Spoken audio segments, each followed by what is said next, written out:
நடிகர் சிவகார்த்திகேயன் நடிப்புல இயக்குனர் AR முருகதாஸ் இயக்கத்துல நேற்று வெளியான மதராசி திரைப்படத்துக்கு பாசிட்டிவான விமர்சனங்கள் தான் கிடைச்சிருக்கு.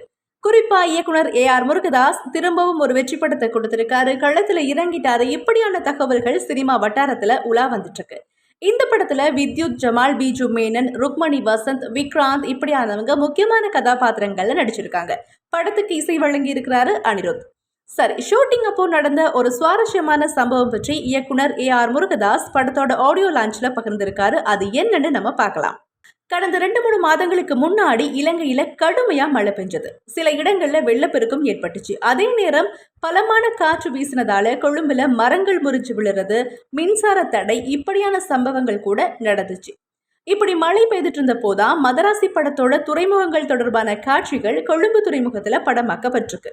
பலமான காற்று வீசின சந்தர்ப்பத்துல ஷூட்டிங் நடுவ பயன்படுத்தப்பட்ட ட்ரோன் கேமரா கீழே விழுந்துடக்கூடாது அப்படிங்கிறதுக்காக ஒளிப்பதிவாளர் சுதீப் எலமன் அதை கையில பிடிச்சிருக்காரு. அப்போ அந்த ட்ரோன்ல இருந்த பிளேட் மாதிரியான பகுதி அவரோட கை விரலை துண்டாக்கிருச்சு. உடனடியா அவர் ஆம்புலன்ஸ்ல ஏற்றி ஹாஸ்பிட்டலுக்கு கொண்டு போயிருக்காங்க. அப்புறமா அங்க இருந்தவங்க எல்லாரும் தங்களோட செல்போன்ல டார்ச் ஆன் பண்ணி எதையோ தேடிட்டு இருந்திருக்காங்க. என்ன அப்படின்னு விசாரிச்சப்போதான் சுதீப்போட வெட்டப்பட்ட விரலை தேடிட்டு இருக்கோம் அப்படின்னு எல்லாரும் எனக்கு சொன்னாங்க. உடனடியாக அந்த விரலை கண்டுபிடிச்சு தேடி எடுத்து அன்னைக்கு நைட்டே ஹாஸ்பிட்டல் கொண்டு போயிட்டு 1 மணி தியாலத்துக்குள்ள சுதீப்போட கையோட அந்த விரலை நாங்கள் சேர்த்துட்டோம் அப்படின்னு இயக்குனர் AR முருகதாஸ் சொல்லியிருக்காரு.